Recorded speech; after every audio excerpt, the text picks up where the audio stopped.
Millionaire family humiliates a black waitress at dinner party. She cancels their $9 billion deal. Careful with that tray, sweetheart. Those glasses cost more than your salary. The words sliced through the laughter like broken crystal. Valerie Smith froze, champagne trembling on the silver tray in her hands, her phone still pressed against her ear. Behind her, the Whitmore family, draped in silk and diamonds and inherited arrogance, laughed as though her humiliation was the evening's finest entertainment. Mrs. Eleanor Whitmore's smile was sharp as a knife. "Did you hear me, dear? Or do we need to speak slower?" More laughter rippled through the grand dining hall. Valerie's jaw tightened, but her voice remained steady as she murmured into the phone, "Yes, I understand. I'll call you back." What the Whitmores didn't know, what none of the glittering guests sipping their champagne could possibly imagine, was that the woman they mocked as the help held the power to destroy everything they'd built. One phone call, one signature, one word, and their entire legacy would crumble to dust. Because Valerie Smith wasn't a waitress at all. She was the CEO of Apex Global Industries, and she'd come to this mansion in disguise for one reason only, to see who the Whitmores truly were when they thought no one important was watching. And what she was seeing would cost them $9 billion. This is the story of arrogance meeting its reckoning. Of cruelty repaid with justice. Of a woman underestimated who held all the cards from the very beginning. And today, it is being retold by me. Hello, family. Welcome back. Before we begin, I have a small but heartfelt request. Please subscribe. Your support keeps these stories alive, stories about dignity, justice, and the quiet power of those who refuse to be broken. And in the comments, tell us where you're watching from, because together we're not just telling stories, we're reminding the world that respect is never optional.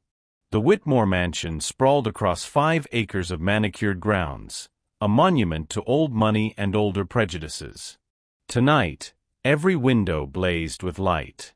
Crystal chandeliers hung like frozen waterfalls in the grand dining hall, casting rainbows across marble floors polished to a mirror shine.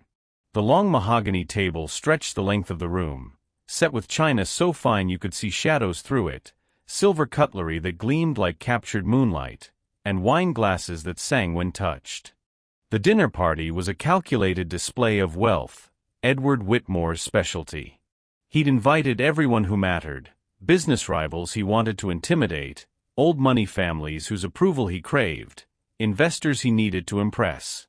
The guests filled the ornate chairs in their designer gowns and tailored suits, their laughter polite, their smiles practiced, their eyes constantly evaluating who held power and who was losing it. And moving silently through this gilded theater was Valerie.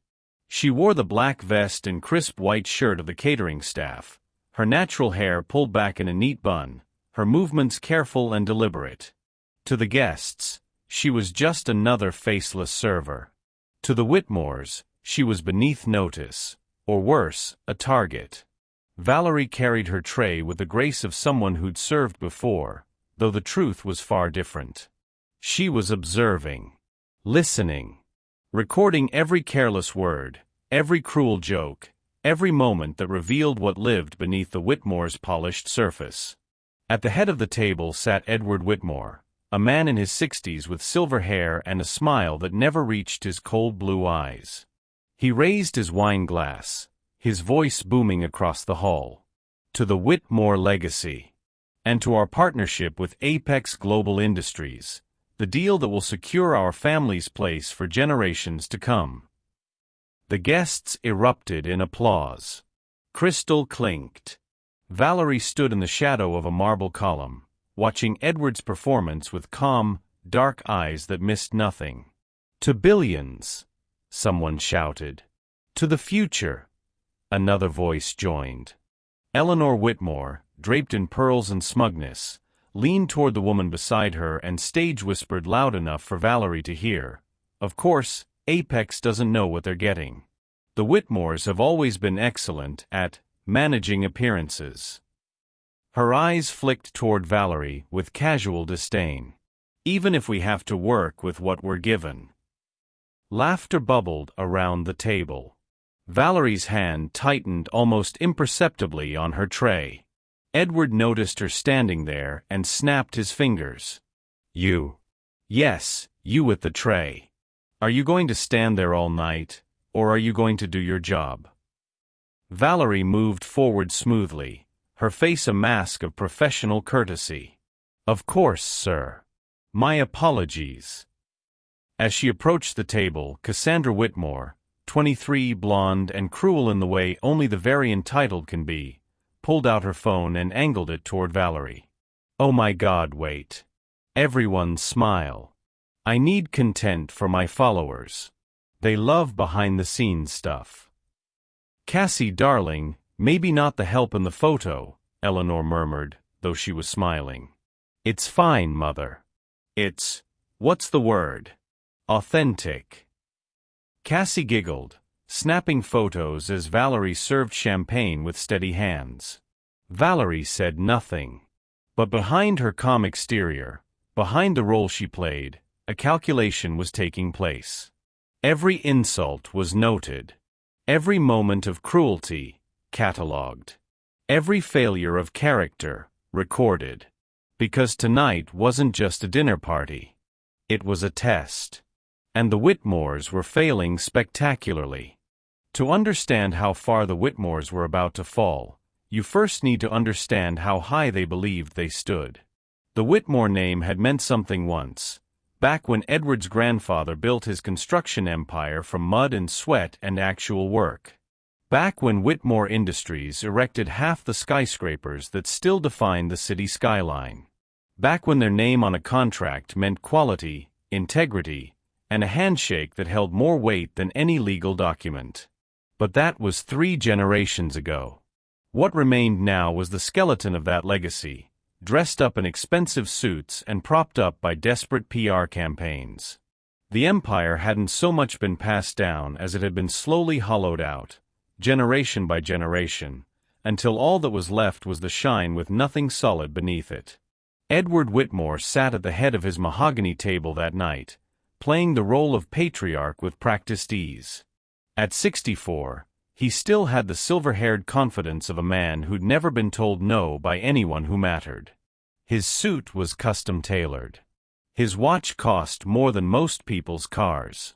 His smile was wide and warm, for the cameras, for the guests, for anyone who might mistake performance for substance. But Valerie, circling the room with her tray, saw what the champagne-drunk guests didn't: the tightness around Edward's eyes when someone mentioned quarterly reports. The way his hand trembled slightly when he thought no one was watching. The nervous glance he kept shooting toward his son, Victor, as if checking whether the young man was holding up his end of whatever fragile plan they'd constructed. Because the truth Edward would die before admitting publicly, was that Whitmore Industries was hemorrhaging money. Construction contracts had dried up after 3 major projects collapsed under budget mismanagement and safety violations. Their energy division was drowning in lawsuits from communities they'd promised to invest in but abandoned instead. And the real estate portfolio that was supposed to be their safety net? Mortgaged to the hilt, with payments they were already 2 months behind on. The Apex Global Partnership wasn't just their next big deal. It was their last lifeline. Without those $9 billion, Whitmore Industries would be bankrupt by Christmas. Eleanor Whitmore, perched beside her husband in a gown that probably cost more than the catering budget for the entire evening, knew none of the financial details. Edward kept her carefully insulated from anything as vulgar as balance sheets or bankruptcy warnings.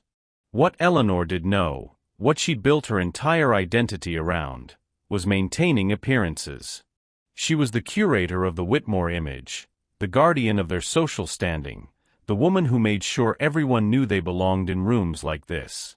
Her entire world was constructed from guest lists, seating charts, society page mentions, and making absolutely certain that everyone understood the Whitmores were still important. "Presentation is everything, darling," she'd once told Cassandra, their daughter. People don't remember what you have. They remember how you make them feel about what you have. Tonight, Eleanor was working overtime. She laughed at the right moments, touched people's arms with practiced intimacy, and made sure every conversation she joined left the other person feeling just slightly inferior. She complimented dresses, while somehow making it clear hers was better. She asked about people's children while managing to mention Cassandra's Ivy League education 3 times. And she watched the staff like a hawk, ready to pounce on any imperfection that might suggest the Whitmores couldn't afford the best. When Valerie passed behind her chair, Eleanor leaned toward the woman beside her, a cosmetic surgeon's wife who desperately wanted into their social circle, and stage whispered, "You simply cannot find good help anymore. I swear they send us whoever's available, rather than whoever's qualified." The woman giggled nervously. Valerie's expression never changed, but her fingers tightened almost imperceptibly on the tray. Eleanor continued, warming to her subject. "And you have to watch them constantly. They'll steal if you're not careful. Not all of them, of course, but, you know." She glanced meaningfully at Valerie's back. "You know." 2 words that carried the weight of every prejudice Eleanor was too refined to say aloud, but too entitled to actually hide. Across the table, Cassandra Whitmore, 23 and convinced the world existed to provide content for her social media empire, was holding court with 3 younger guests who hung on her every word like it was scripture. "So the Apex deal is, like, basically done," she was saying, gesturing with her champagne glass in a way that made the server behind her flinch. "Daddy says it's the biggest partnership in the company's history. We're talking billions with a B, you guys." She paused to take a selfie, pouting at her phone screen, adjusting the angle 3 times before she was satisfied. "This lighting is everything. Okay, where was I? Oh right, so basically once this goes through, we're set for life. Like, generational wealth secured. I'm thinking of starting a lifestyle brand. Cassie Whitmore Luxury Living, or something. Thoughts?" The 3 young women murmured their approval, though their eyes held the particular emptiness of people who'd learned that agreeing with Cassandra was easier than having an actual opinion. Cassandra noticed Valerie refilling water glasses nearby and suddenly brightened. "Oh my God, wait. This is perfect." She grabbed her phone again and called out, "Excuse me? Server." Valerie turned, her face professionally neutral. "Yes, ma'am." "Can you stand right there for a second? I want to get a shot for my elegant evening series. It's very Downton Abbey, you know, the whole upstairs-downstairs aesthetic." Cassandra giggled, not waiting for an answer before snapping several photos. Valerie stood perfectly still, letting the young woman have her moment, her eyes calm and unreadable. But in her mind, she was adding another line to a list that was growing longer by the minute. And then there was Victor. Victor Whitmore, 32, was supposed to be the future of Whitmore Industries. The heir apparent. The one who would restore the family name to its former glory. Edward talked about him in board meetings like he was a wunderkind, a visionary, the business mind they'd been waiting for. The reality was far less impressive. Victor had his father's confidence, but none of his grandfather's work ethic. He'd been handed a vice presidency at 25 and promptly started treating the company accounts like his personal casino fund. He gambled, not just cards and horses, but risky investments, cryptocurrency schemes, and business deals that promised massive returns with minimal effort. He also talked too much, especially after his 3rd scotch. Valerie was refilling the wine glasses near the parlor entrance when she heard Victor's voice carrying from the smoking room. She paused, adjusting her tray slowly, buying time. "Telling you it's handled," Victor was saying, his words slightly slurred. "The building inspector? Paid off. The zoning commissioner? We've got photos that'll keep him quiet for years. That's how you really do business. Forget all that ethical partnership garbage. You grease the right palms, you get what you want. A male voice responded, low and concerned, Victor, that's if Apex found out about any irregularities.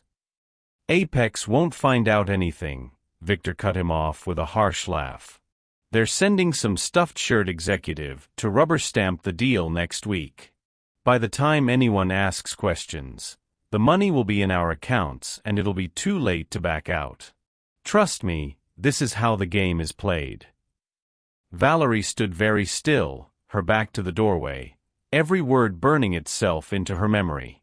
Near the kitchen entrance, another server, a young man named Marcus with careful eyes, adjusted his position slightly. The pen in his shirt pocket wasn't a pen at all. It was a recording device, and it was capturing every word Victor Whitmore was foolish enough to say aloud. Marcus was one of Valerie's internal auditors, planted among the catering staff specifically for nights like this. Because Valerie Smith didn't just test character, she documented it. As the evening wore on, Valerie moved through the mansion like a ghost, present but unseen, filling glasses and collecting evidence with equal efficiency. The Whitmores continued their performance, each of them playing their part in a show they didn't realize had an audience that actually mattered. Edward boasted about contracts they didn't have. Eleanor mocked people who weren't there to defend themselves. Cassandra performed for followers who would forget her by morning. And Victor? Victor kept talking, kept drinking, kept revealing exactly who the Whitmores were when they thought only their own kind was listening. The masks were slipping. And Valerie was watching every crack, every flaw, every moment of cruelty they thought was private.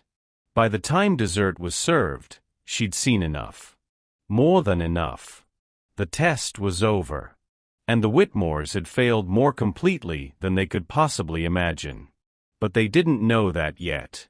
They were still laughing, still toasting, still celebrating a victory they believed was already theirs. The reckoning would come soon enough. For now, Valerie simply poured champagne and waited. It happened during the dessert course, when the evening had reached that dangerous point where champagne had loosened tongues and dimmed judgment.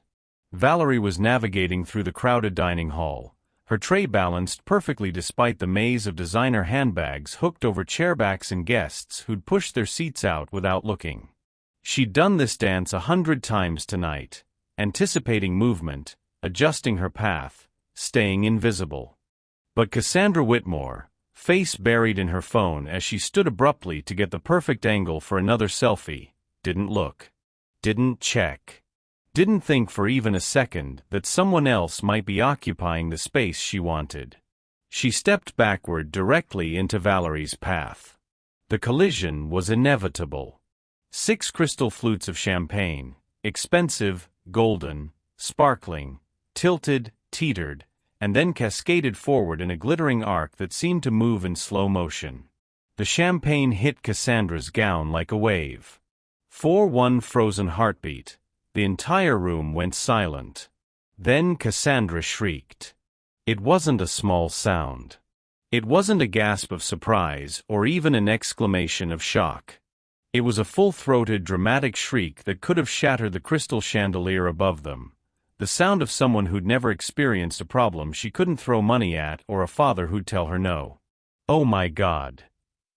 Cassandra stared down at her dress, a pale pink designer gown that probably cost more than most people earned in 6 months, now soaked with champagne from the waist down. Are you blind? Or just clumsy like the rest of them? The room erupted. Phones appeared instantly, cameras flashing as guests documented the scene.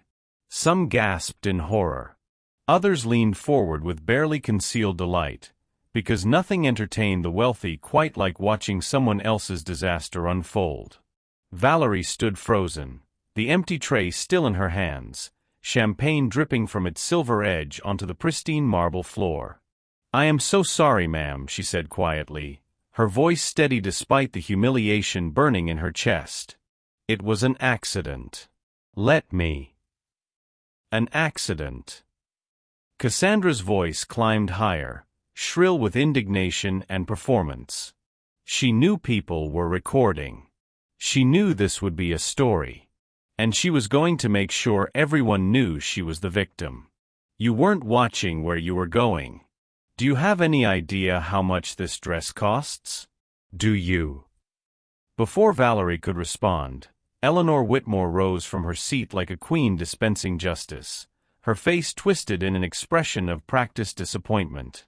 Good help is impossible to find these days, Eleanor announced to the room, her voice carrying to every corner.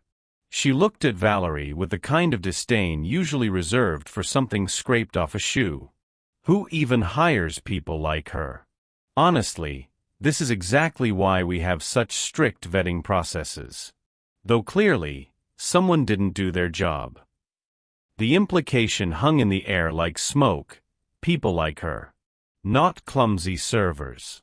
Not untrained staff. People like her. Laughter rippled through the crowd, some uncomfortable, some cruel, all of it compounding Valerie's humiliation. A woman in diamonds covered her mouth and whispered to her companion. A man in an expensive suit smirked behind his wine glass. 3 younger guests near Cassandra were filming openly now, capturing every moment for whatever social media hellscape they'd share it to later. Edward Whitmore stood, his face red, though whether from anger or embarrassment at the disruption, it was hard to tell. Someone get this cleaned up. Now. And get her out of my sight. The dress is ruined. Cassandra wailed, gesturing dramatically at the stain. Ruined. This was custom-made. It's irreplaceable. Perhaps you should send the bill to whatever agency hired her, Eleanor suggested coldly, her eyes never leaving Valerie's face. Though I doubt she could afford to pay it back even if she worked for the rest of her life. More laughter. Sharper this time. Meaner. Valerie stood in the center of it all, head slightly bowed, hands clasped in front of her. To everyone watching, she looked exactly like what they wanted to see, a servant properly humbled, ashamed, powerless. I sincerely apologize, Valerie said again, her voice barely above a whisper. I take full responsibility. Oh, you'll take responsibility, Victor chimed in from across the table, his words slurred slightly from scotch. That dress probably costs more than your car. If you even have a car. The crowd roared with laughter at that one. Someone actually applauded. Valerie didn't defend herself. Didn't explain that Cassandra had stepped backward without looking. Didn't point out that she'd been navigating perfectly until someone else's carelessness created the collision. Didn't mention that she could buy 100 of those dresses without checking her account balance. She simply stood there, absorbing their cruelty like a sponge, her face a mask of professional composure. Because to them, her silence was weakness. But to Valerie, it was documentation. Every word. Every laugh. Every moment of casual cruelty delivered with champagne-soaked confidence. She was cataloging it all, storing it away in a memory that forgot nothing and forgave even less. The room began to settle, guests returning to their conversations with a satisfied air of people who'd witnessed proper social hierarchy being reinforced. Cassandra was still complaining loudly about her dress, milking the moment for every drop of attention it could provide. Eleanor had returned to her seat, shaking her head slowly as if disappointed by the decline of civilization itself. Valerie bent to begin cleaning up the fallen glasses, her movements careful and deliberate. That's when someone appeared beside her. Luis, another member of the catering staff, older, with kind eyes and hands weathered by years of work, knelt down to help. He was one of the real servers, not one of Valerie's planted auditors. Just a good man trying to make an honest living. Don't let them get to you, he whispered as he handed her a clean white napkin, his voice low enough that only she could hear. People like that, they think money makes them better. But we know different. Valerie took the napkin, their eyes meeting briefly. For just a second, her careful mask slipped. A small smile touched her lips, not the apologetic smile of a humiliated server, but something else. Something quiet and knowing and almost anticipatory. "They already have gotten to me, Louise," she murmured back, her voice so soft it was almost lost beneath the resumed chatter of the dining hall. "Now it's my turn." Louise blinked, confused by the sudden shift in her tone, by the steel underneath the silk. But before he could ask what she meant, Valerie had already straightened, the mask back in place, the servant role resumed. She gathered the broken glass onto her tray and moved toward the kitchen, her steps measured and unhurried. What none of the guests knew, what the Whitmores couldn't possibly have guessed, was that the elegant light fixtures positioned strategically around the dining hall weren't just for ambience. Hidden within their decorative crystal frames were cameras. Small, sophisticated, nearly invisible unless you knew exactly where to look. The Whitmores had hired a premier event coverage company to document their historic evening. What they didn't know was that the coverage company had been quietly acquired by a subsidiary of Apex Global Industries 6 months ago. Every angle of the room was being captured in crystal-clear 4K video. Every word spoken was being recorded by audio equipment sensitive enough to pick up whispers across a crowded room. The collision. The shrieking. The insults. The laughter. Eleanor's people like her comment. Victor's mockery. Edward's dismissal. Cassandra's theatrical victimhood. All of it. Recorded. Time-stamped. Backed up to secure servers in 3 different locations. In a control room 3 floors below the mansion, a space the Whitmores had been told was for technical equipment storage, Marcus sat before a wall of monitors, his face grim as he watched the scene unfold. Next to him, another Apex auditor made notes, marking specific timestamps for later review. "Got all of that?" Marcus asked quietly. "Every word," his colleague confirmed. "Every laugh. Every face in the crowd. Full documentation." Marcus shook his head slowly. "They have no idea what they just did." "No," his colleague agreed. "But they will." Back in the dining hall, the party continued. Champagne flowed. Dessert was served. The Whitmores entertained their guests with stories and charm and the confident ease of people who believed they'd already won. And Valerie moved among them like a shadow, serving and observing, silent and unstoppable. The test was nearly over. The judgment had already been written. All that remained was the sentencing. And that, the Whitmores would discover soon enough, was something Valerie Smith delivered personally. The champagne incident should have been the evening's dramatic peak, the story the guests would retell at their own dinner parties for weeks to come. But as the night wore on and the alcohol flowed more freely, something else began to happen. The masks started to slip. It began quietly, the way rot always does, hidden beneath the surface, only visible to those who knew where to look. Valerie knew where to look. As she moved through the dining hall clearing dessert plates, she heard the whispers. 2 women in their 50s, dripping in jewelry that probably required its own insurance policy, huddled near the window. Both women fell silent as Valerie passed, their conversation evaporating like champagne bubbles. But Valerie had heard enough.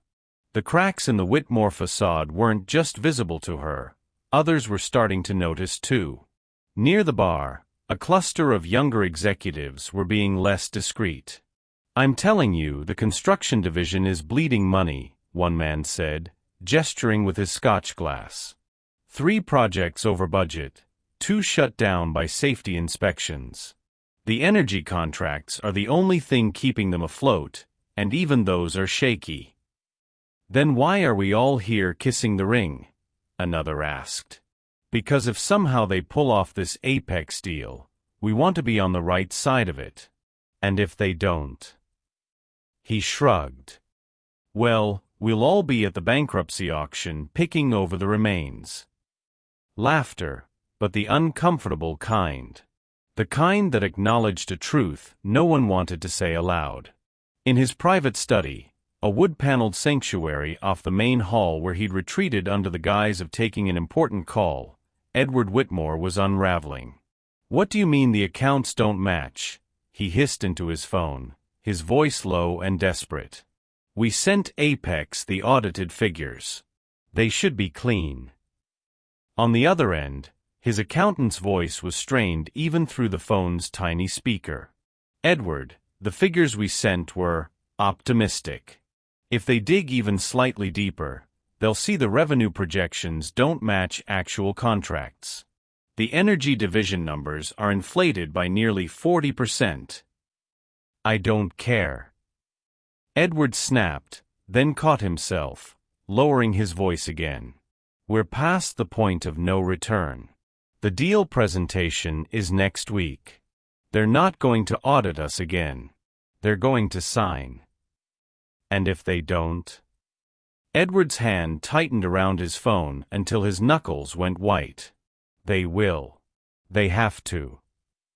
He ended the call and stared at his reflection in the darkened window, seeing not the confident patriarch he'd played all evening, but a desperate man trying to hold together an empire built on increasingly hollow ground.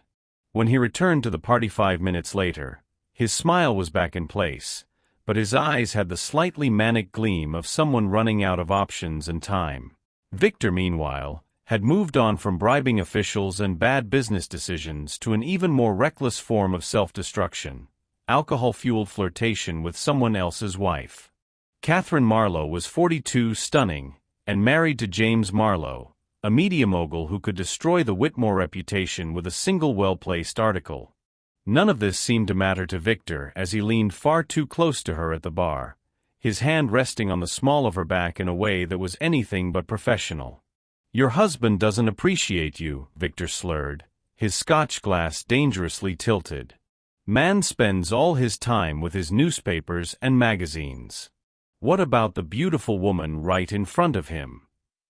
Catherine smiled uncomfortably and tried to step back, but Victor followed, oblivious to or uncaring about the social grenades he was juggling.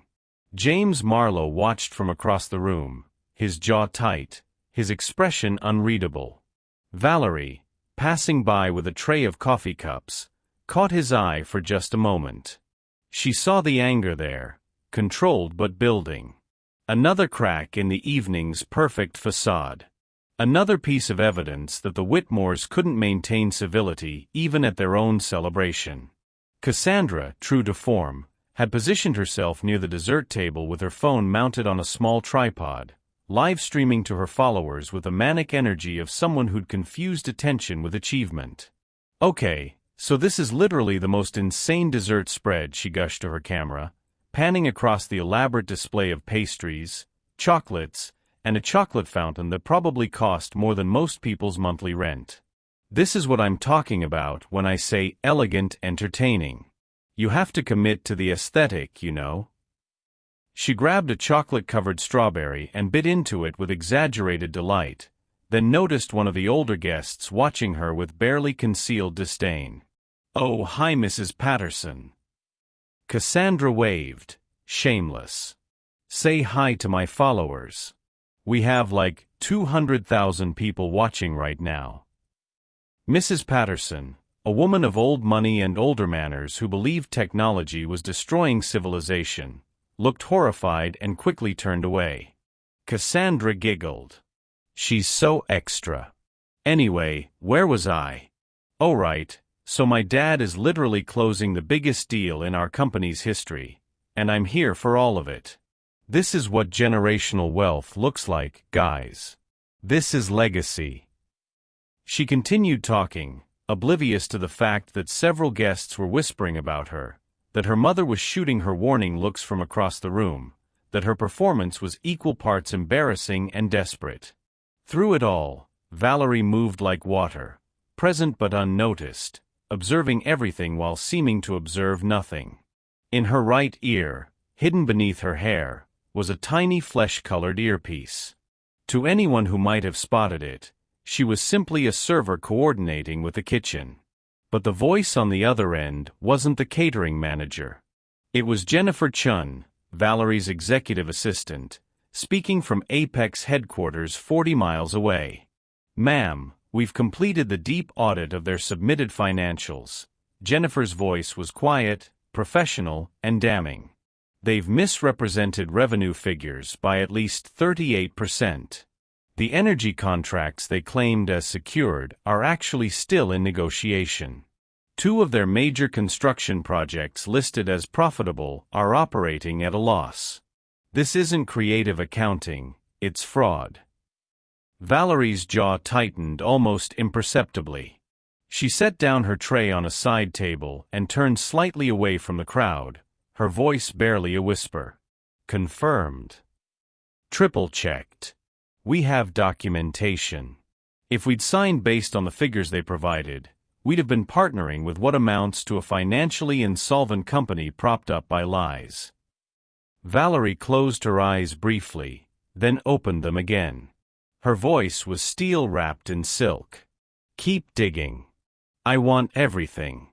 Tonight's their last test, and I want to know exactly who I'm dealing with." "Understood. Ma'am, they're not going to pass, are they?" "No," Valerie said quietly. "They're not." That's when things got complicated. Graham Steele, CEO of Titanium Dynamics, one of Apex's competitors and the Whitmore's backup plan if this deal somehow fell through, had been watching Valerie with increasing interest all evening. Not the leering kind of interest Victor had shown Catherine Marlowe. Something else. Recognition struggling to break through champagne fog and context confusion. He knew that face. Those eyes. That bearing. But where? He approached as Valerie was refilling water glasses, his expression puzzled. "Excuse me," he said, his tone more respectful than most guests had managed all evening. "Have we met before? You seem familiar." Valerie looked up at him with the bland, professional expression of someone asked this question 100 times. "I don't believe so, sir. Perhaps I just have one of those faces." Graham frowned, not satisfied but unable to place the connection. "No, I'm certain. Were you at the Innovation Summit in Singapore last year?" "I've never been to Singapore, sir," Valerie lied smoothly. "Would you like sparkling or still water?" He stared at her for another long moment, then shook his head as if trying to clear it. "Still, please. Sorry, I could have sworn." But even as he walked away, he kept glancing back, the puzzle piece refusing to fit into place in his champagne-soaked mind. Valerie's heart had kicked up slightly, the first crack in her own composure all evening. If Graham figured out who she was before she was ready to reveal herself, it could complicate everything. She made a mental note to have Marcus run interference if Graham got too close again. Eleanor Whitmore, meanwhile, had been watching Valerie with a different kind of attention. She'd noticed the way Valerie moved, too graceful, too poised, too confident for someone who should have been properly humbled by the champagne incident. It irritated her. As Valerie passed near her seat, Eleanor raised her voice just loud enough to ensure nearby guests could hear. "You know, it's remarkable," she said, examining her wine glass as if discussing the weather. "How some people can be so naturally exotic-looking, yet still struggle with basic coordination." The table went quiet. A few guests shifted uncomfortably. Eleanor continued, her smile venomous behind its politeness. "I suppose grace isn't something you can learn from a training manual. Some people are simply born with it." Her eyes flicked to Valerie, making absolutely clear who was born with it and who wasn't. More uncomfortable laughter, but thinner now. Even the cruelest guests seemed to sense that Eleanor had crossed a line, had said the quiet part too loud. Valerie stood perfectly still, her tray balanced, her face composed. She didn't respond. Didn't defend herself. Didn't give Eleanor the reaction she was clearly fishing for. Instead, She simply looked at Eleanor for one long, silent moment. And something in that look, something calm and knowing and utterly unbothered, made Eleanor's smile falter. Made the cruel laughter die in the throats of those who'd started to join in. Because Valerie's silence wasn't weakness. It was power. The power of someone who didn't need to defend herself because she knew, absolutely knew, that judgment was coming. And when it arrived, it wouldn't need raised voices or clever comebacks. It would simply be final. Eleanor looked away first, suddenly fascinated by her napkin. And Valerie moved on, continuing her work, collecting her evidence, watching the masks crack wider with every passing minute. The night was almost over. The reckoning was just beginning. The evening reached its crescendo just before midnight, when Edward Whitmore, emboldened by expensive scotch and the false security of being surrounded by people he thought were beneath him, decided it was time for one final toast. He rose from his seat with a theatrical flourish of a man who'd spent his entire life confusing confidence with competence, his wine glass held high like a scepter. The conversations around the table died down as guests turned their attention to the patriarch. "Ladies and gentlemen," Edward began, his voice booming with a particular kind of arrogance that only comes from inherited wealth and unexamined privilege. "Tonight, we celebrate not just family, not just friendship, but the continuation of a legacy that has shaped this city for 3 generations." Polite applause rippled through the room. Valerie stood in the shadows near the marble column, her tray balanced perfectly, her eyes locked on Edward's face. "The Whitmore name has always stood for excellence," Edward continued, warming to his subject. "Innovation, integrity, vision. These aren't just words to us, they're the foundation upon which empires are built." He paused for effect, letting his gaze sweep across the assembled guests. "And next week, when we finalize our partnership with Apex Global Industries, the world will once again see what the Whitmore family is capable of achieving." More applause, louder now. Eleanor beamed with practiced pride. Cassandra held up her phone, capturing every moment for her followers. "Apex is fortunate, truly fortunate, to be entering into business with a family of such prestige, such history, such..." Edward searched for the word, "such substance." They're getting more than a business partner. They're getting access to a network, a reputation, and a standard of excellence that frankly few companies can match. Valerie's fingers tightened almost imperceptibly on her tray. Behind Edward's back, she watched him rewrite reality with every word, transforming a failing company into a powerhouse, financial desperation into strategic positioning, fraud into vision. Victor raised his glass from across the table, standing slightly unsteadily. "To Dad. And to knowing how to play the game." His words were slurred but loud enough to carry. "While other companies beg for partnerships, we get courted. While others compromise, we dictate terms. That's what separates the Whitmores from everyone else. We know our worth." "Hear, hear," someone called out. Eleanor stood next, her champagne glass catching the chandelier light.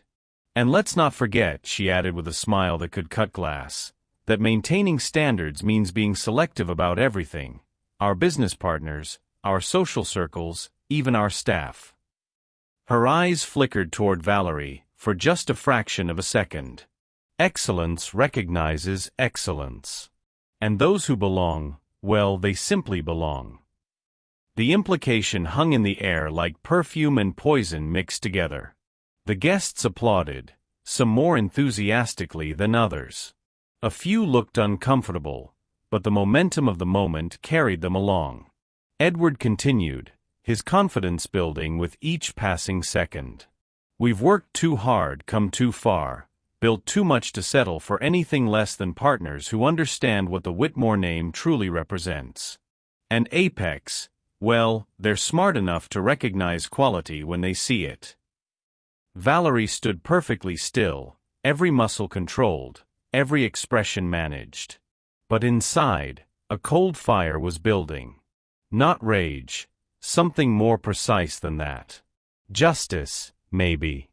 Or simply the quiet satisfaction of watching someone dig their own grave with words instead of shovels.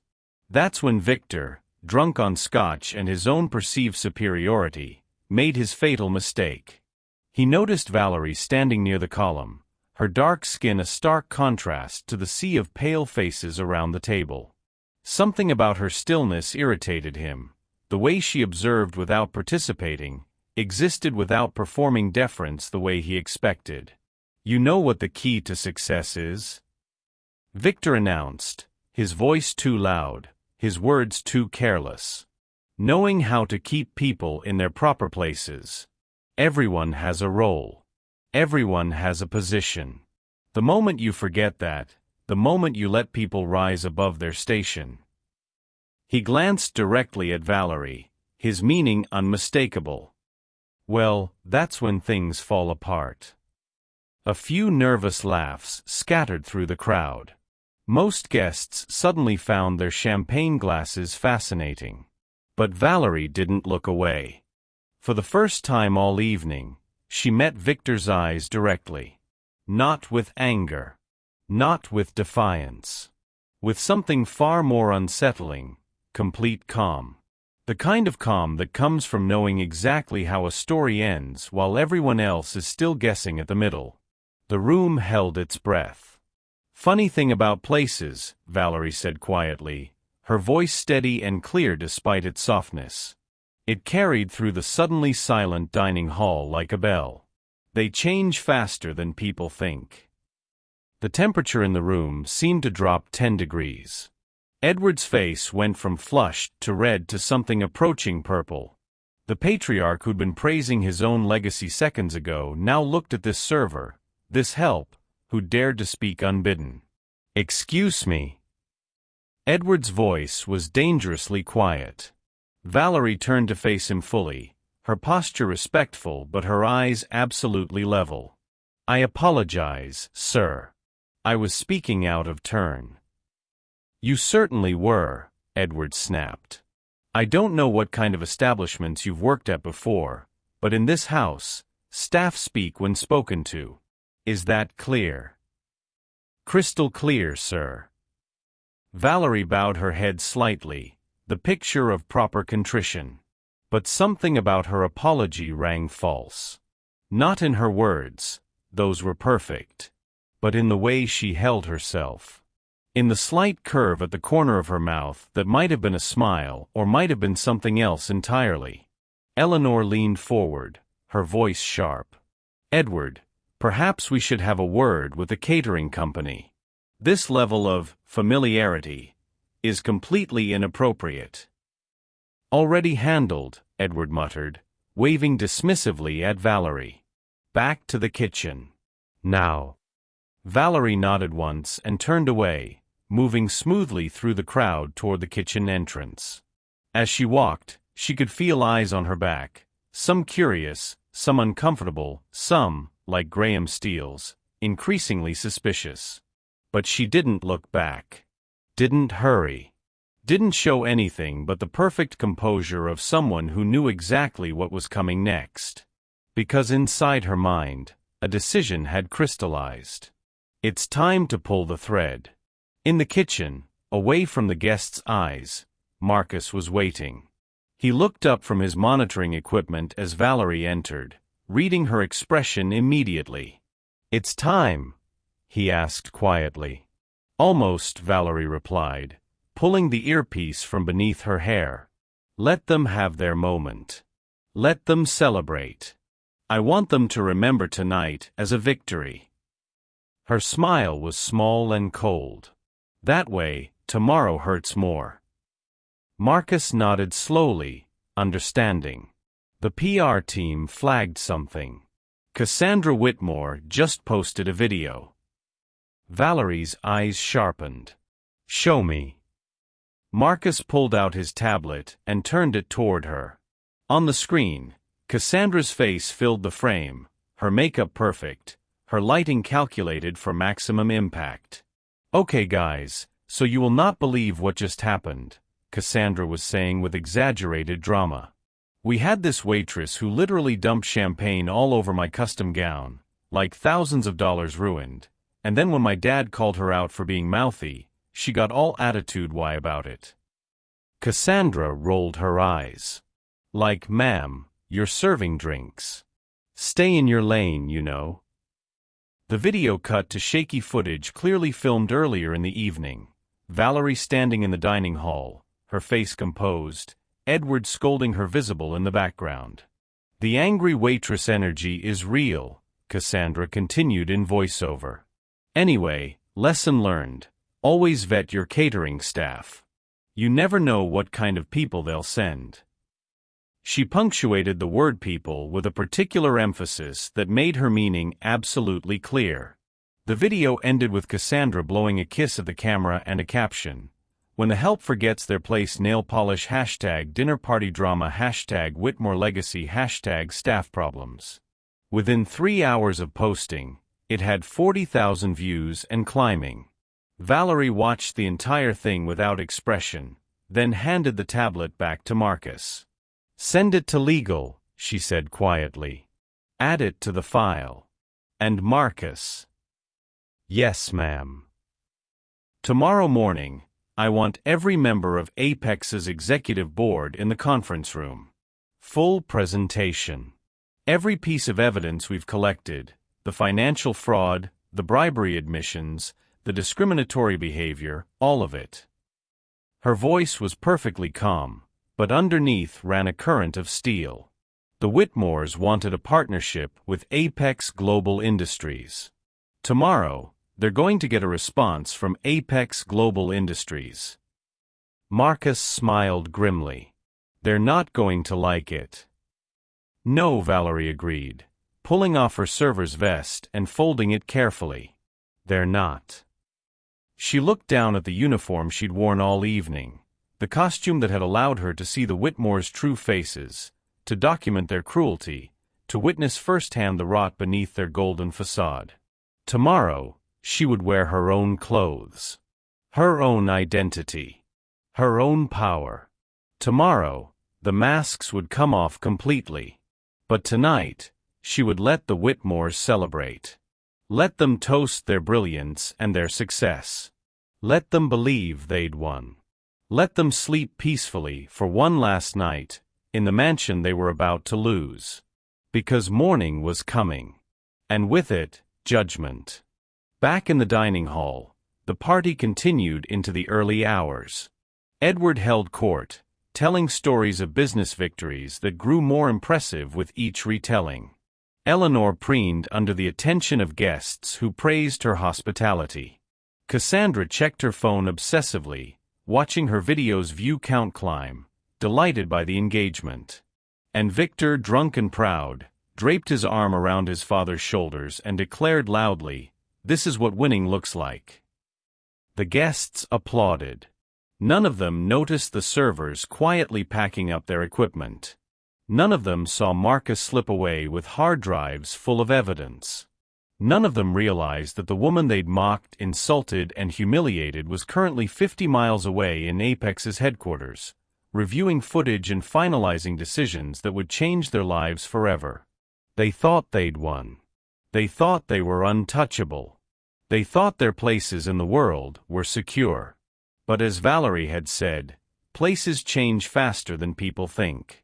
And the Whitmores were about to learn that lesson in the most expensive way possible. The clock had just struck midnight when Edward Whitmore called for one final toast, the grand finale to an evening he believed had cemented his family's triumph. "Before anyone leaves," Edward announced, his voice thick with scotch and satisfaction, "one more toast. To the deal that changes everything. To the Whitmore Apex partnership.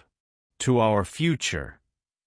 The remaining guests, those who'd outlasted the dinner and stayed for the after-party whiskey and cigars, gathered in the main hall.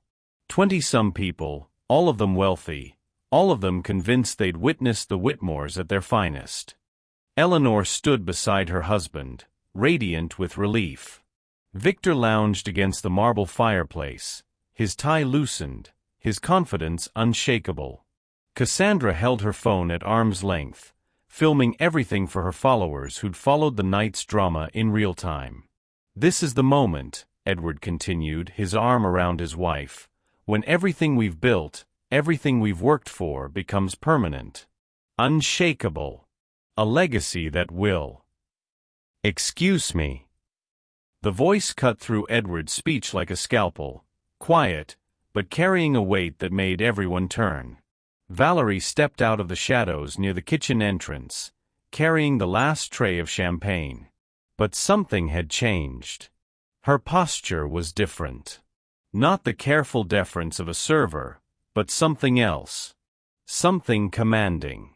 She walked to the center of the room, her steps measured and deliberate, and set the tray down on the central table with a soft click that seemed to echo in the suddenly hushed space. Then she reached up and untied her server's apron. The black fabric fell away, revealing what had been hidden beneath, a tailored charcoal blazer, perfectly cut, expensive beyond measure. And on the lapel, catching the light from the crystal chandelier above, was a small golden pin, an emblem that several people in the room recognized immediately. The Apex Global Industries logo. "You've been trying to win Apex's trust for 3 years," Valerie said, her voice calm and clear and absolutely controlled. She looked directly at Edward, then let her gaze sweep across the room, making eye contact with each family member in turn. "And tonight, you finally succeeded, in proving why you never deserved it." The room didn't just go quiet. It went silent in a way that felt physical, as if all the air had been sucked out through some invisible drain. Edward's face, flushed with alcohol and triumph just seconds ago, began to drain of color. What are you?" "Wait." Victor pushed off from the fireplace, his expression shifting from confusion to something approaching alarm. "Who are you?" Valerie turned to face him fully, and for the first time all evening, she smiled. Not the apologetic smile of a servant. Not the careful neutrality of someone playing a role. A real smile, small and sharp and absolutely certain. "Valerie Smith," she said clearly.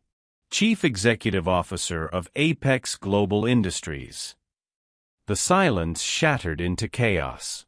Cassandra's phone slipped from her fingers and clattered on the marble floor, the live stream still running, capturing her open-mouthed shock for 200,000 followers to witness. Eleanor gasped, an actual, audible gasp like something from a Victorian novel. Several guests took involuntary steps backward as if proximity to the Whitmores might somehow contaminate them. Graham Steele, the rival CEO who'd been trying to place Valerie's face all evening, actually laughed, a short, sharp bark of recognition and disbelief. "Oh my God. That's where I knew you from. The Singapore Innovation Summit.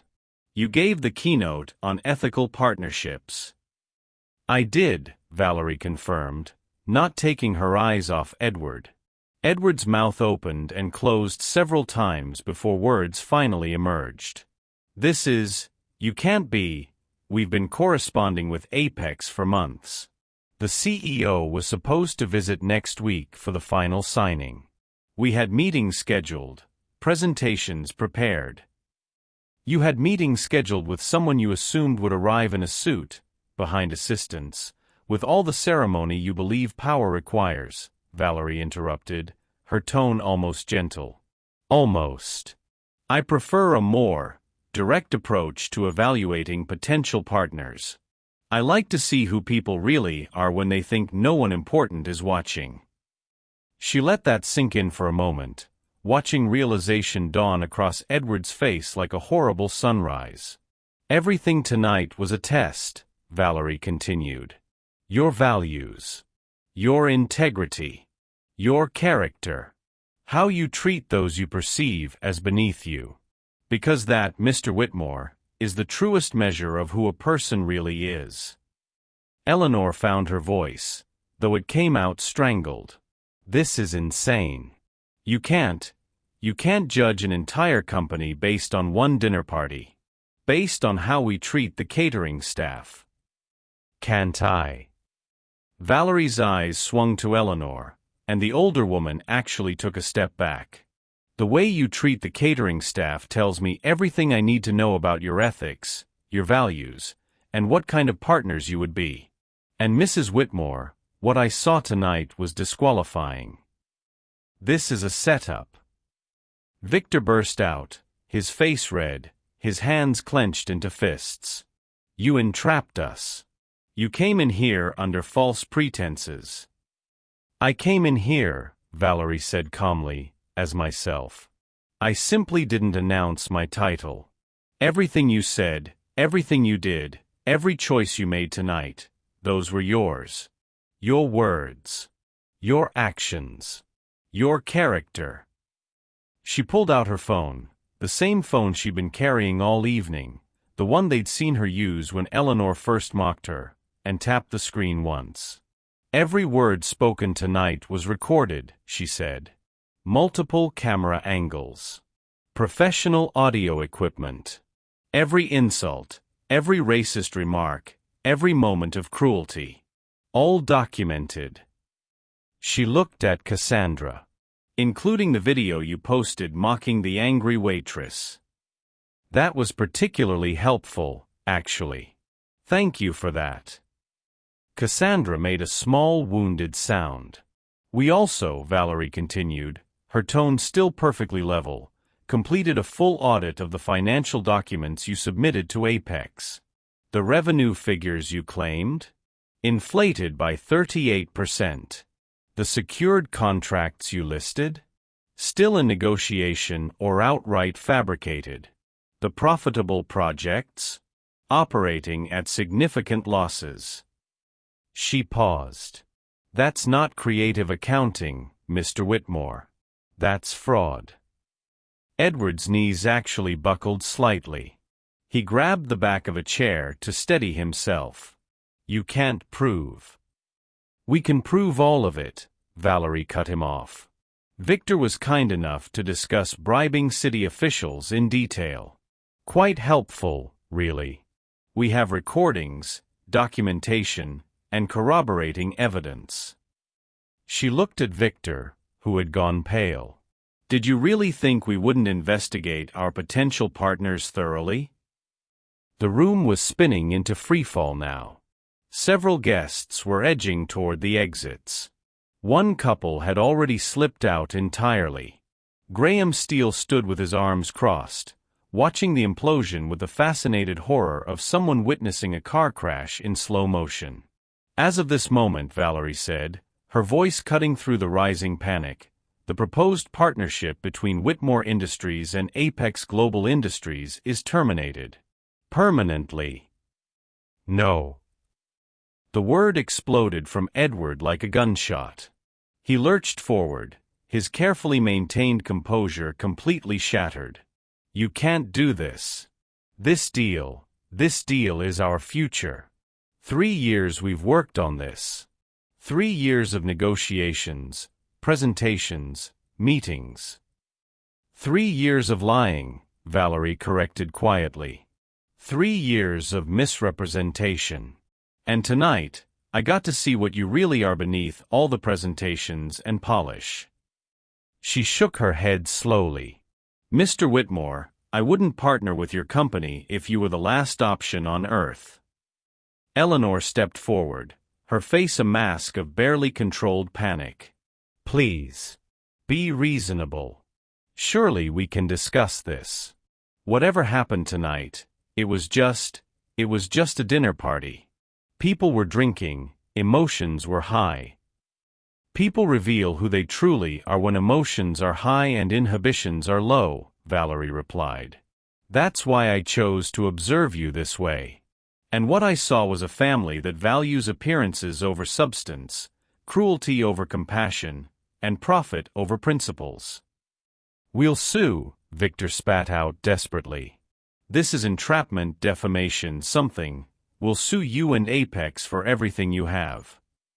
Valerie actually smiled at that. Please do. I would love to present all of tonight's recordings in open court. Every racist comment. Every fraudulent claim. Every bribe you discussed. Go ahead, Mr. Whitmore. Make this public. I promise you, Apex has much better lawyers than you do. Victor's mouth snapped shut. Edward tried once more, his voice breaking. Please. Think about what you're doing. Think about the jobs this will cost, the people who depend on Whitmore Industries. I am thinking about them, Valerie said, and for the first time, genuine emotion colored her voice. I'm thinking about the employees who deserve better leadership, the communities you've exploited, the partners you've defrauded. I'm thinking about all the people your family has stepped on to maintain this illusion of greatness. She paused. And I'm thinking that maybe, just maybe, your empire collapsing is the best thing that could happen to all of them. She turned to leave, then stopped, looking back over her shoulder one final time. Next time you meet someone new, she said quietly, remember that you never really know who you're serving champagne to. You never know whose future you're mocking.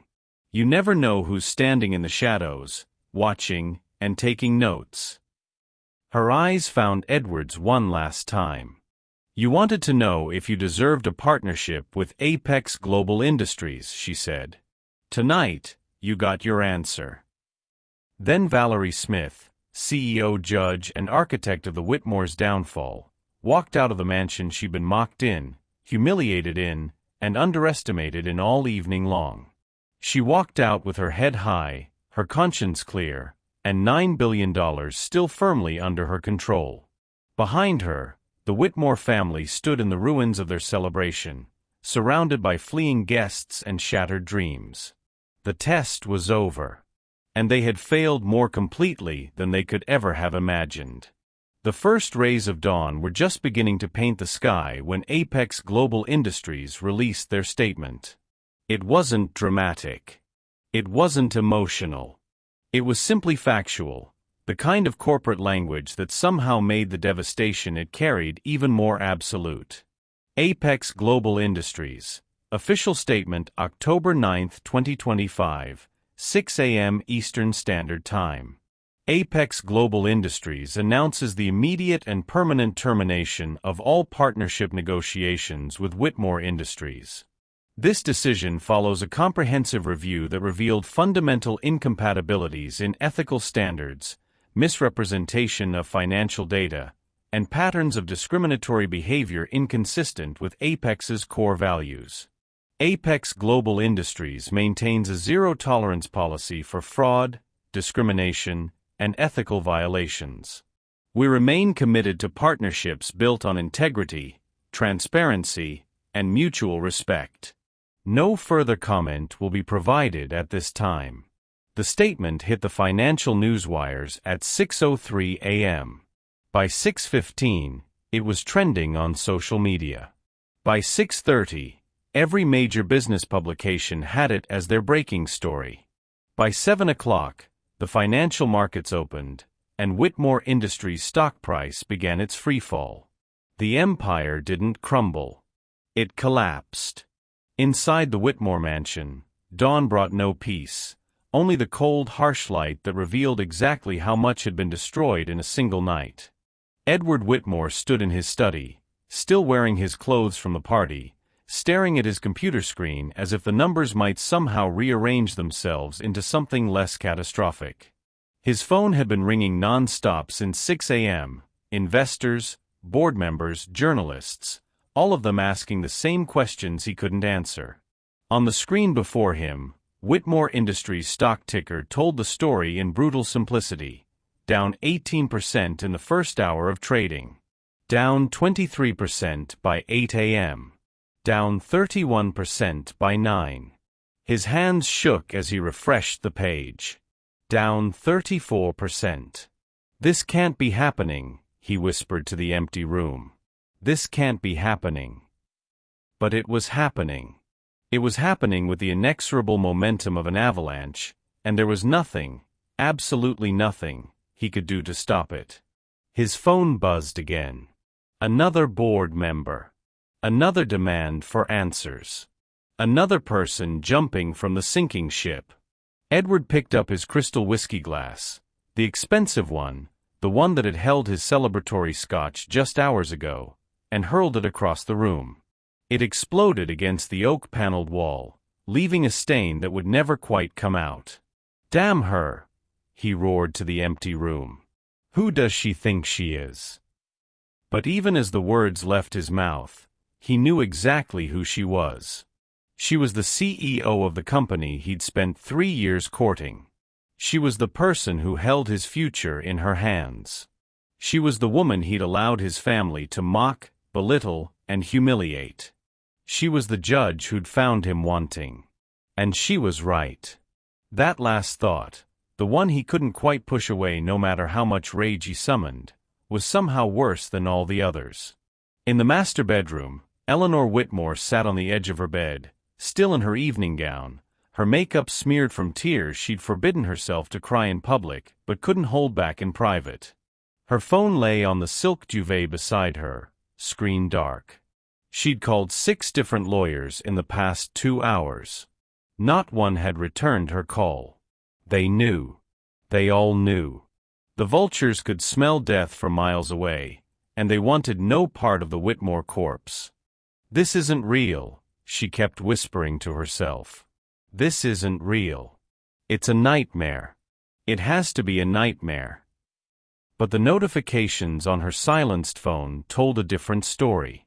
Text messages from supposed friends, all saying basically the same thing in increasingly creative ways. "Don't call us. We can't be associated with this. We have our own reputations to protect."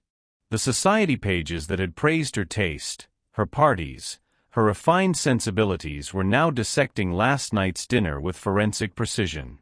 Someone, God only knew who, had leaked photos from the party.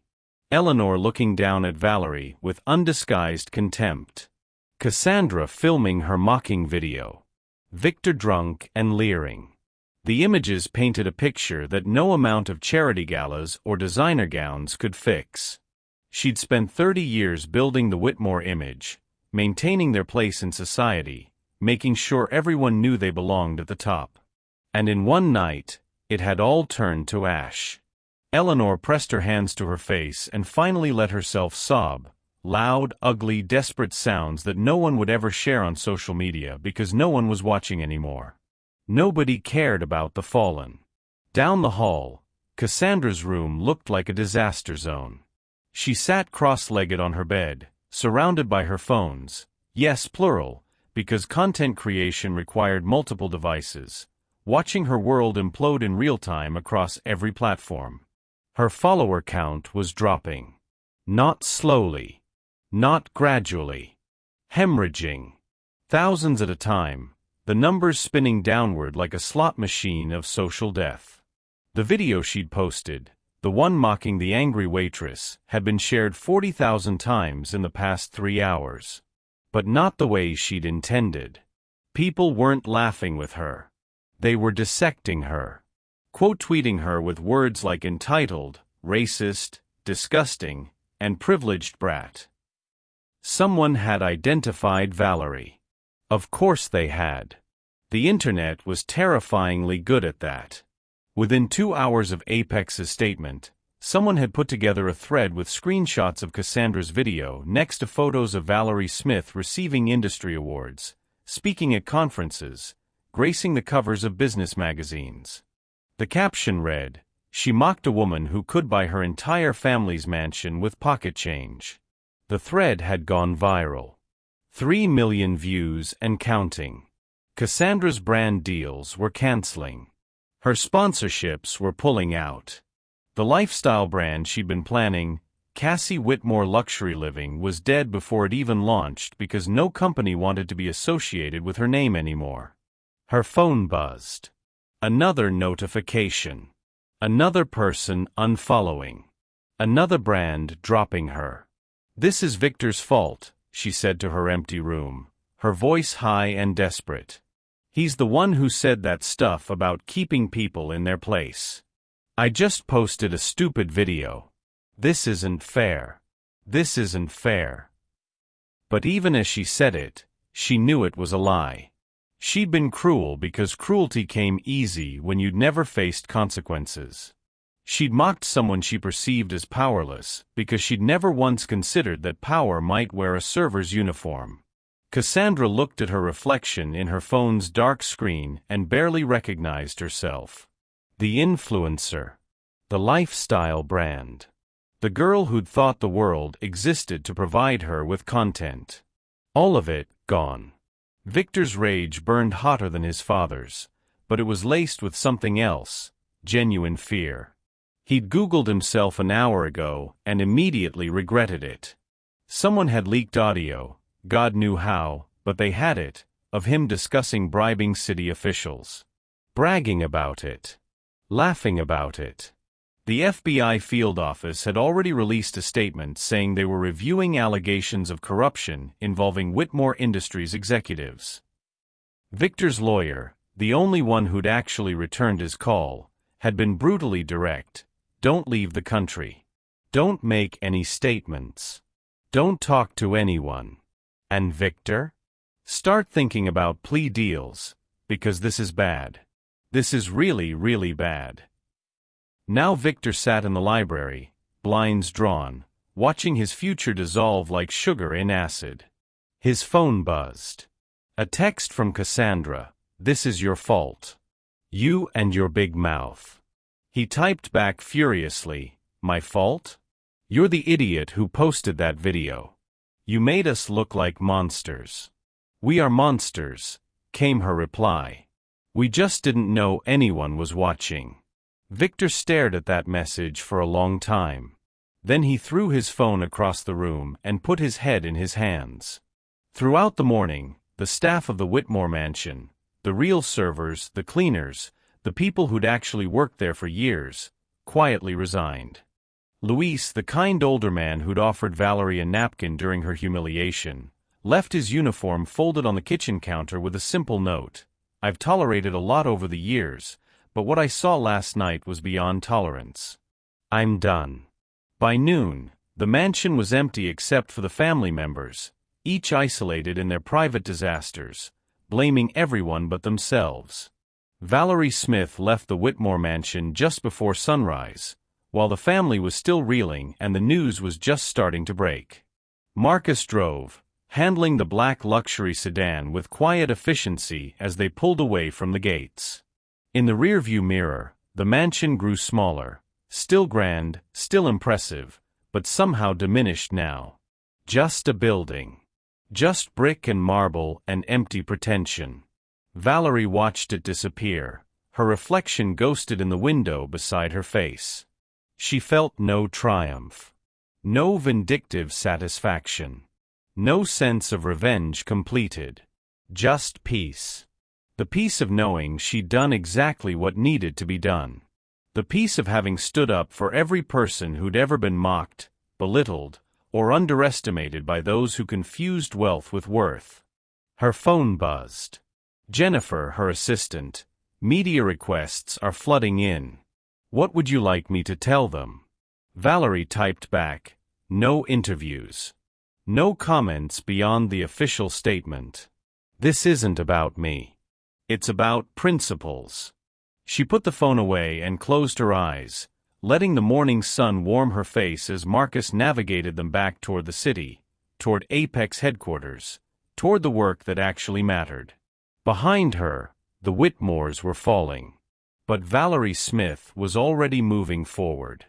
3 days after the fall, the full scope of the Whitmores' destruction became public knowledge. It started with the recordings. Apex's ethics division, following Valerie's explicit authorization, released carefully edited audio and video clips to major news outlets. Not everything. Valerie wasn't interested in total annihilation, just accountability. But enough. More than enough. Eleanor's people like her comments played on CNN. Victor's bribery confessions made headlines in the Wall Street Journal. Edward's toast about Apex being lucky to partner with them was dissected by business analysts who pointed out the staggering irony. And Cassandra's mocking video, already viral on social media, was now being shown on national news with expert commentary on privilege, racism, and the dangers of performing cruelty for content. The court of public opinion delivered its verdict swiftly and without mercy, guilty on all counts. By day 4, Whitmore Industries had lost 68% of its market value. Major construction contracts were being reviewed and, in several cases, terminated. The energy division faced investigations in 3 states. Banking partners withdrew lines of credit. Edward Whitmore resigned as CEO on day 5, issuing a statement so generic and responsibility-avoiding that it somehow made things worse. Due to unforeseen circumstances and in the best interest of the company, I am stepping down effective immediately. No apology. No acknowledgement. No growth. Just retreat. Eleanor retreated too, from public life, from her social circle, from the world she'd spent 30 years trying to conquer. The society invitations stopped coming. The charity boards asked for her resignation. The carefully cultivated image of refined elegance crumbled, revealing nothing substantial beneath. Victor lawyered up as federal investigators opened a formal inquiry into the bribery allegations. His attorneys advised him to stay silent, stay home, and prepare for the possibility of criminal charges. And Cassandra? She deleted all her social media accounts after the death threat started, after the think pieces about her became too numerous to count, after she realized that internet infamy was very different from internet fame. The Whitmore mansion went up for sale at the end of the week. There were no bidders. Meanwhile, Valerie Smith faced a very different kind of attention. The press conference was scheduled for Thursday afternoon at Apex Global Headquarters, a gleaming tower of glass and steel in the heart of the financial district. The main conference room was packed with journalists from every major outlet, cameras positioned at every angle, the air electric with anticipation. Valerie walked to the podium in a navy suit, her natural hair styled elegantly, her bearing calm and confident. She looked nothing like the woman who'd served champagne in a black vest 5 days ago. And yet, she was exactly the same person. That was the point. "Thank you all for coming," she began, her voice clear and steady. "I know there's been significant interest in the recent decision regarding Whitmore Industries, and I'm here to provide some context." Hands shot up immediately. A reporter from Bloomberg got the first question. "Ms. Smith, why did you go undercover? Isn't that a bit unorthodox for a CEO evaluating a potential partnership?" Valerie nodded, expecting this. "It is unorthodox. But I found that traditional evaluation methods, presentations, financial reports, carefully staged meetings, often tell you what a company wants you to know. I wanted to see what Whitmore Industries was when they thought no one important was watching." She paused. "Because that's when you see the truth." A woman from the New York Times jumped in. "But isn't there a question of ethics in your own approach? Some have suggested that you entrapped the Whitmores, that you deliberately provoked." "I didn't provoke anything," Valerie interrupted gently but firmly. "I simply existed in a space where I was perceived as powerless. Everything the Whitmores said and did was their choice. Their words. Their actions. I didn't put those words in their mouths or force those actions. I just watched." Another reporter, "The recordings that were released, were those legal?" "Completely legal. The Whitmores hired an event coverage company that happened to be owned by an Apex subsidiary. All recording equipment was disclosed in the service contract they signed. They gave consent. They just didn't read the fine print carefully enough." A slight smile touched Valerie's lips. "Ironic, considering they expected us to sign a $9 billion partnership agreement." Nervous laughter rippled through the crowd. "Ms. Smith," called a reporter from Forbes, "you've been praised widely for exposing discriminatory behavior, but you've also faced criticism for destroying a 100-year-old company and potentially costing hundreds of people their jobs. How do you respond to that? Valerie's expression grew more serious. First, I didn't destroy Whitmore Industries. They destroyed themselves through fraud, corruption, and ethical bankruptcy. I simply declined to prop up a failing company with Apex's resources. She leaned forward slightly. As for the employees, the people who actually do the work, who show up every day trying to earn an honest living, they deserve better leadership. They deserve a company that values integrity over image. The Whitmore's collapse might actually be the best thing that could happen to those workers, because now they have the opportunity to work for organizations that won't eventually implode under the weight of their own corruption.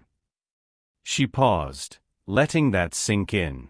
At Apex, we don't invest in profits, Valerie continued, her voice carrying a conviction that made cameras lean closer. We invest in people. In companies that understand that how you treat the person serving your coffee matters, just as much as how you treat your biggest client. In leadership that recognizes that respect isn't something you give selectively based on job titles, it's something you give universally because we're all human beings worthy of dignity. The room was completely silent now, everyone hanging on her words. What I saw that night at the Whitmore mansion was everything a company should never become. It was entitlement masquerading as excellence. It was cruelty disguised as sophistication. It was people who'd convinced themselves that wealth made them better rather than simply luckier. Another reporter, what happens now? Is Apex abandoning that sector entirely? Not at all, Valerie said, and now she did smile, genuinely warmly. In fact, I'm pleased to announce that Apex Global Industries has entered into a partnership agreement with Meridian Construction Group, a smaller firm based in Newark, led by a diverse team of engineers and architects who've spent the last decade building sustainable housing in underserved communities.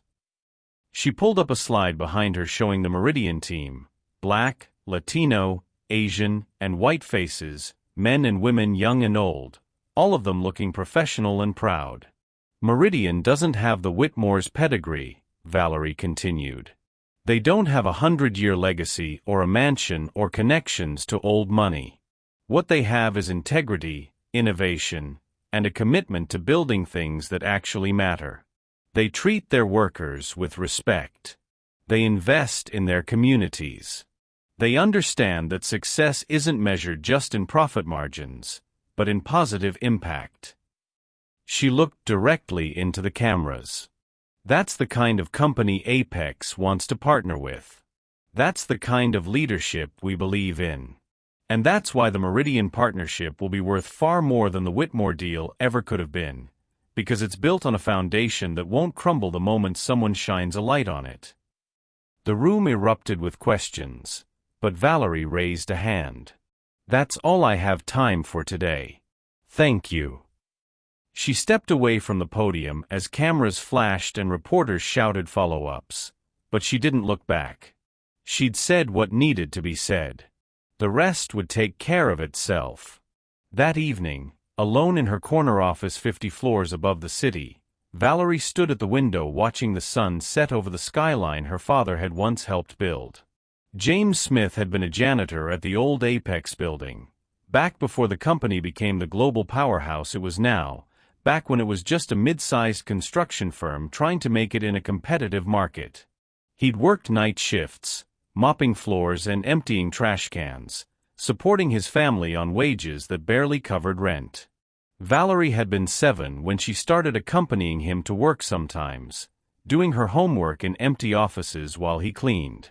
She remembered asking him once why some people treated him like he was invisible. Her father had set down his mop and knelt beside her, his weathered hands gentle on her shoulders. "Baby girl," he'd said in that deep, warm voice she still heard sometimes in quiet moments, "you can tell who a person really is by how they treat the one serving their food, the one mopping their floors, the one they think can't do anything for them." He'd smiled, a sad but knowing smile. "Rich folks, poor folks, don't matter. Character shows up in how you treat people when you think it doesn't matter. But it always matters, 7-year-old Valerie had said. It always matters, her father had agreed. Don't you ever forget that. She hadn't.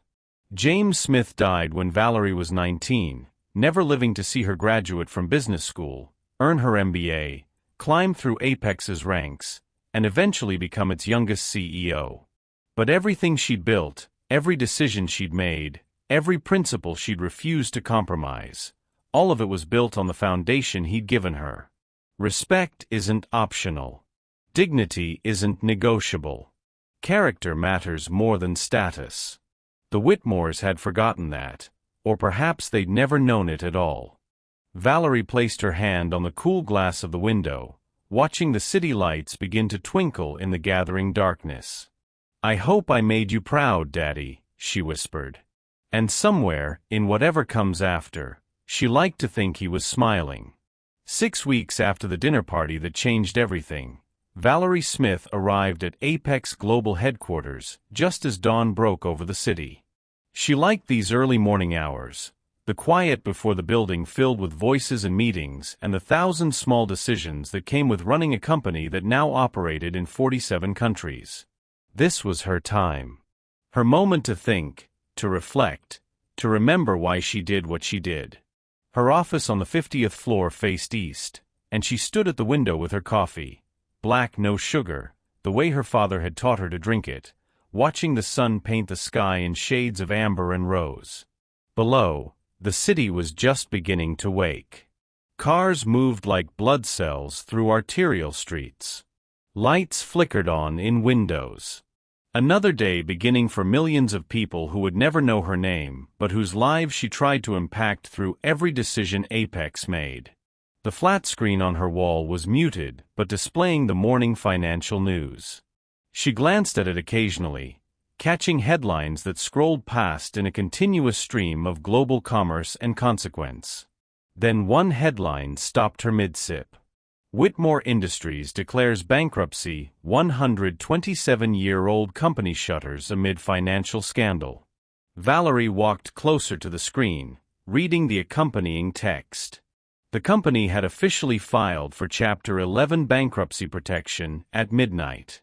Assets would be liquidated. Creditors would fight over the remains.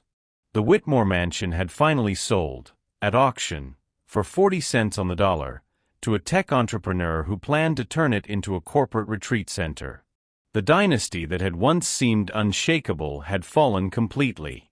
Valerie felt nothing. No satisfaction. No vindictive pleasure. No sense of victory. Just the quiet certainty that the right thing had been done, even though it had been hard. Even though it had cost people their jobs and their security. Because enabling corruption would have cost even more in the long run, more than just money. It would have cost integrity itself. She turned back to the window, cradling her coffee, watching the sun continue its inexorable rise. There was a soft knock at her door. "Come in," she called without turning. The door opened, and Luis Martinez stepped inside. He looked different than he had 6 weeks ago, more confident, better rested, wearing a crisp suit instead of a server's uniform. At 62, he'd spent 40 years in hospitality, serving at events for people who rarely saw him as anything more than part of the furniture. Now he was Apex's senior events coordinator, overseeing all corporate functions with a team of 6 people reporting to him. Valerie had hired him the week after the Whitmore dinner, after learning that he'd quietly resigned from the catering company in protest of how their staff had been treated that night. "Good morning, Miss Smith," Luis said with genuine warmth. "I hope I'm not disturbing you." "Never," Valerie replied, turning to face him with a smile. "What can I do for you, Luis?" He held up a cream-colored envelope, expensive paper, the kind that signaled old money even in its stationery choices. "This arrived in yesterday's mail. It's addressed to you personally. From the Whitmores." Valerie's eyebrows rose slightly. She set down her coffee and crossed the office, taking the envelope from Louise's hand. The return address was a P.O. box. No mansion, no corporate headquarters. Just a box at a post office somewhere in Connecticut where the family had apparently retreated. She turned it over in her hands, feeling the weight of it. Inside would be words, apologies, probably. Justifications, certainly. Maybe pleas for understanding or mercy or a second chance that would never come. "Have you read it?" she asked Louise. "No, ma'am. It's sealed and marked personal." Valerie looked at the envelope for a long moment. She could open it. Could read whatever the Whitmores had finally found the courage or desperation to say. Could give them the satisfaction of knowing their words had reached her. Or she could do something else. "Keep it," she said quietly, handing the envelope back to Louise. He blinked, surprised. "Ma'am." "Keep it," Valerie repeated, her voice gentle but firm. "File it somewhere or dispose of it, whatever you think is appropriate. But I don't need to read it." Louise studied her face, understanding dawning in his kind eyes. "Some lessons are best left unread." "Some lessons," Valerie agreed, "are best left unread." The Whitmores had 6 weeks to learn what they should have known their entire lives. Whether they learned it or not isn't my concern anymore. My concern is making sure Apex continues to partner with people who already understand. Louise smiled and tucked the envelope into his jacket pocket. "I'll take care of it." "Oh, and Ms. Smith?" "The Meridian partnership is exceeding every projection. Their team sent over the quarterly results this morning, 18% ahead of schedule, under budget, and they've already hired 40 local workers from the communities where they're building." "That," Valerie said with genuine pleasure, "is what success actually looks like." Louise nodded. "Also, Marcus asked me to remind you about the Ethics in Business Symposium next month. They're hoping you'll keynote." "Tell him yes," Valerie said. "And Louise? Thank you. For everything. For your integrity that night at the mansion. For walking away when it would have been easier to stay quiet. For being exactly the kind of person I wanted on my team." Louise's eyes glistened slightly. He'd spent 4 decades being invisible, and here was one of the most powerful CEOs in the country thanking him for his character. "It's an honor to work for someone who actually means those words, ma'am." After he left, Valerie returned to her window, her coffee now lukewarm but still comforting in her hands. The city below was fully awake now. Millions of people going about their days, serving coffee, cleaning offices, driving buses, doing all the invisible work that kept civilization functioning. Each of them a full human being with dreams, dignity, and worth that had nothing to do with their job titles or bank accounts. Her father had been one of them. Had mopped these very floors decades ago, had emptied trash cans in offices just like this one, had gone home each night with an aching back and calloused hands, but had never, not once, let the way people treated him diminish his sense of self-worth. "Character," he used to say, "is what you are when you think nobody's looking." The Whitmores had shown their character when they thought nobody important was looking. And they'd paid the price. But this story, Valerie's story, wasn't about their punishment. It was about something deeper. It was about the quiet power that comes from knowing your own worth regardless of how others perceive you. About the strength it takes to maintain dignity in the face of cruelty. About the courage required to hold powerful people accountable even when it would be easier to look away. It was about treating every person you meet with respect, not because of what they can do for you, but because respect is what every human being deserves simply for existing. Valerie set down her empty coffee cup and placed her hand against the window glass, feeling the city's energy humming through the building beneath her feet. She thought about that dinner party 6 weeks ago. Thought about standing in that mansion wearing a server's uniform, absorbing insults, documenting cruelty, maintaining her composure while everything in her wanted to reveal herself immediately and watch them scramble. But she'd waited. She'd been patient. She'd let them show her exactly who they were. And then she'd acted. Not with rage or vengeance, but with the calm, clear-eyed justice of someone who understood that power isn't about domination. It's about choosing what kind of world you want to help create. Valerie smiled softly, her reflection ghosted in the window glass against the backdrop of the awakening city. She whispered, so quietly that only she could hear, words meant for her father's memory and her own understanding. Sometimes, the best way to test character is to walk among those who think you have none. The sun continued to rise. The city continued to wake. And Valerie Smith, CEO of Apex Global Industries, daughter of a janitor, keeper of principles, and quiet architect of justice, turned from the window and got to work. Not because she needed revenge. Not because she wanted recognition.